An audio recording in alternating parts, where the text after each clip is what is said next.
अस्सलाम वालेकुम स्टूडेंट। आज का ये जो मेरा वीडियो लेक्चर है ये class 9 physics unit number 5 gravitation से है। और ग्रेविटेशन से न्यूमेरिकल प्रॉब्लम्स को मैंने सेलेक्ट किया है 5.1 से 5.6 तक की सीरीज़ न्यूमेरिकल प्रॉब्लम्स की मैंने अपने चैनल पे वीडियोस की फॉर्म में शेयर कर दी है, आप चेक कर लीजिएगा। क्योंकि यूनिट नंबर 5 के न्यूमेरिकल्स जो हैं वो बड़े इंपॉर्टेंट होते हैं और बोर्ड एग्ज़ाम्स में, तमाम बोर्ड एग्ज़ाम्स में और स्कूल एग्ज़ाम्स में ये किसी भी क्वेश्चन का लाजमी है जो है वो पार्ट बन जाते हैं, या लॉन्ग क्वेश्चन में आ जाते हैं या फिर शॉर्ट क्वेश्चन में। तो 5.6 तक की सीरीज़ मैंने सेंड कर दी है। अब इस वीडियो लेक्चर में 5.7 से मैं स्टार्ट करूँगा। बड़ा इंपॉर्टेंट न्यूमेरिकल है, इसकी बड़ी शॉर्ट स्टेटमेंट है और शॉर्ट स्टेटमेंट वाले तो बड़े ही ख़ास होते हैं। और शॉर्ट स्टेटमेंट के अलावा इसमें रिक्वायरमेंट जो है वो तो हमें मैथ्स ही निकालना है, मैथ्स ऑफ अर्थ, लेकिन इसमें गिवन सिचुएशन बहुत कम है। तो इसको कैसे सॉल्व करेंगे, मैं स्टार्ट करता हूँ 5.7 न्यूमेरिकल। और स्टार्ट करने से पहले फिर आपको याद करवा दूँ कि चैनल पे ही रहना है और मेरी वीडियोस को ज़्यादा लाइक और शेयर करना है। तो 5.7 की सबसे पहले मैं स्टेटमेंट रीड आउट करता हूँ, उसके बाद प्रॉपरली आपको गाइड करूँगा कि इसका सोल्यूशन कैसे बनेगा और उसको हम एंड तक कैसे लेके जाएंगे। अगर 5.7 न्यूमेरिकल की बात करें जो कि यूनिट नंबर 5 से है, तो इसकी स्टेटमेंट क्या होगी? The value of G, small G gravitational acceleration को कहते हैं, इस 4 ms पावर -2। ms पावर -2 इसका यूनिट होता है। अब इसकी वैल्यू आपको दे दी गई है, इसका मतलब है वो अल्टीट्यूड की बात कर रहा है। At a distance of 10,000 kilometre from the centre of the earth.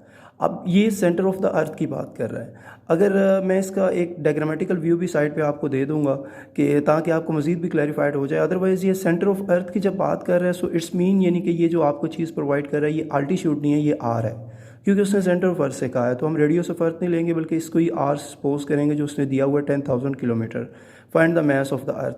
और मास ऑफ द अर्थ जो है वो हमने क्या करना होगा, फाइंड आउट करना होगा। बहरहाल इसका मैं स्केच भी आपको थोड़ा सा बना दूंगा कि ये जो आर है इसको कैसे रिप्रेजेंट करेंगे। अदरवाइज़ ये जो इसने हमें 10,000 दिया हुआ है ये हमारे पास कैपिटल आर की वैल्यू और स्मॉल जी की वैल्यू भी इसने हमें प्रोवाइड कर दी है। तो हम इसको आगे प्रोसीड करते हैं। जब हम इसको आगे प्रोसीड करेंगे तो इसके लिए ये होगा कि गिवन में तो हमें सिर्फ यही पता चल रहा है कि मास ऑफ अर्थ जो है वो हमने फाइंड आउट करना है और स्मॉल जी और कैपिटल आर की वैल्यू हमें गिवन है। और रेडियस ऑफ अर्थ यहाँ पे हम यूज़ नहीं करेंगे, आर यूज़ करेंगे, ये मैं फिर बताता चलूँ। तो यहाँ पे सबसे पहले तो आर को हम गिवन में ही एडजस्ट कर लेते हैं ताकि हम जब इसको आगे लेके जाएँ और जैसे मैंने सॉल्व किया हुआ है आप भी सॉल्व करें तो कैलकुलेटर वगैरह यूज़ करें तो आपको प्रॉब्लम ना हो।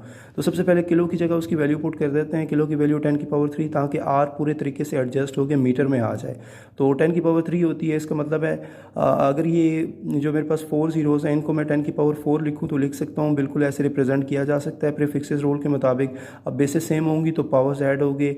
ओवरऑल ये जो फिनोमिना था किलो की वैल्यू पुट करने से 10⁻7 मीटर ये आर एडजस्ट हो गया। आप भी इसको एडजस्ट कर सकते हैं, ज़रूर कीजिएगा, फिर सॉल्व करना आसान हो जाएगा। फार्मूले में कैपिटल जी की वैल्यू हम गिवन में ही लिखेंगे, हालांकि हमें गिवन नहीं होती लेकिन ये हमें याद रखनी पड़ती है, स्पेशली यूनिट 5 के न्यूमेरिकल्स में। कैपिटल जी की वैल्यू 6.673 10⁻11 nm² kg पावर -2।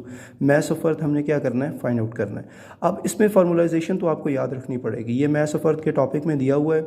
और जैसे कि पिछले वीडियो लेक्चर्स में मैंने कहा कि मास ऑफ अर्थ की भी मैं एक वीडियो आपको भेजूंगा लेक्चर, ताकि वो टॉपिक बोर्ड में बहुत ख़ास होता है, वो आप उसको आराम से समझ सकें। तो यहाँ पे बहरहाल इसका मैं फार्मूला पुट करता हूँ जो कि mass of earth equal to capital R scale dot small G divide by capital G है। अब बाय पुटिंग द वैल्यूज़, जब वैल्यूज़ पुट करेंगे तो आर की 10⁻7 whole bracket square, small G की वैल्यू 4 और कैपिटल जी की वैल्यू 6.673 10⁻11। इसके आगे आपने बड़े गौर से समझना है इसको कि ये आगे प्रोसीड कैसे करेगा।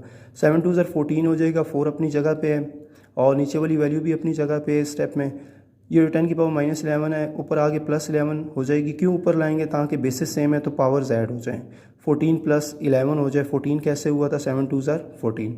14 + 11 होगा तो 14 + 11 25 हो जाएगा, जबकि 4 और 6.673 इस कैलकुलेशन में डिवाइड हो जाएंगे। जब वो इस कैलकुलेशन में डिवाइड होंगे तो 0.599 मल्टीप्लाई बाई 10⁻25 आ जाएगा, क्योंकि ये डिवाइड हो गया आया, ये बेसिस सेम हो गए, पावर्स ऐड हो गया आया। इसके बाद नेक्स्ट स्टेप क्या होगा? नेक्स्ट स्टेप में वैसे तो यहाँ तक भी आंसर रखा जा सकता है, इसका यूनिट लगा देते हैं किलोग्राम, लेकिन थोड़ा सा प्रोसीड कर देते हैं क्योंकि यूनिट नंबर 1 के मुताबिक point should be present between first two number according to significant rule. So point को आगे लेके जाएंगे तो 10⁻1 -1 इंक्रीज़ हो जाएगी, तो -1 इंक्रीज़ होगी, फिर बेसिस सेम है, पावर्स ऐड हो जाएंगी। 25 -1 24 हो जाएगा, क्योंकि 25 बड़ा है तो +24 आएगा। तो 5.99 10⁻24 किलोग्राम ये मास ऑफ अर्थ इस टॉपिक में, इस न्यूमेरिकल में कैलकुलेशन से आ गया, जो कि आप खुद भी चेक कर सकते हैं। इसमें ये हुआ कि अगर हम इसको राउंड अबाउट करें तो ये 6 हो जाता है, और मैस ऑफ अर्थ को हम 6 मल्टीप्लाई बाई 10⁻24 ही लेते हैं किलोग्राम, लेकिन हमारी बुक में आंसर इतना ही हमें गिवन है तो इसलिए मैंने इसको यहीं तक किया। आप राउंड अबाउट भी कर सकते हैं। तो ये इस न्यूमेरिकल प्रॉब्लम का आंसर था। न्यूमेरिकल कॉम्प्लिकेटेड नहीं है, बस इसमें यह है कि कैपिटल जी की वैल्यू आपको याद रखनी है। इसके अलावा आर की आखिर में एक डायग्रामेटिकल पोर्शन का भी स्केच आपको दे देता हूँ ताकि मज़ीद भी क्लैरिफाइड हो जाए। अदरवाइज़ आपने ये कैपिटल आर के बारे में याद रखना है कि रेडियस ऑफ अर्थ पुट नहीं करना, बल्कि आर, क्योंकि उसने जो डिस्टेंस का है वो सेंटर फ्रॉम द अर्थ का है। तो इसका मैं आखिर में छोटा सा एक स्केच भी आपको बना देता हूँ। देखिए स्टूडेंट, आखिर में मैंने कहा था आपको स्टार्ट में कि मैं इसका स्केच बनाऊंगा, तो ये सेंटर से जब हम डिस्टेंस लेंगे डेफिनेटली जी की, स्मॉल जी की वैल्यू जो ग्रेविटेशनल एक्सेलरेशन होता है अर्थ पे, तो उसकी वैल्यू 10 होती है। अब अर्थ से किसी अल्टीट्यूड पे गए हैं तो उसकी वैल्यू डिक्रीज़ हुई है, क्योंकि ऊपर जाते हुए ये डिक्रीज़ होती है, वापस आते हुए इंक्रीज़ होती है। तो ये ग्रेविटी के अट्रैक्शन की वजह से। सो इट्स मीन किसी हाइट पे हमें उसकी वैल्यू जो है फ्रॉम सेंटर, वो कितनी है 10,000 किलोमीटर है, तो फ्रॉम सेंटर उसने कहा है इसलिए हम इसको एस नहीं लेंगे, अल्टीट्यूड का उसने जिक्र नहीं किया, फ्रॉम सेंटर का इसलिए हम इसको कैपिटल आर सपोज करेंगे। सो उम्मीद है डायग्रामेटिकल पोर्शन के साथ भी आपको थोड़ा व्यू हो गया होगा। ये हमारा न्यूमेरिकल प्रॉब्लम जो 5.7 था उसका जो है वो सारी कैलकुलेशन मैं आपको सेंड कर रहा हूँ। इसको आपने कैलकुलेटर से चेक करना है और इसकी बार बार प्रैक्टिस करनी है, क्योंकि शॉर्ट स्टेटमेंट है, बोर्ड और स्कूल एग्जाम्स में शामिल हो जाता है। उम्मीद है ये आपको समझ आ गया होगा।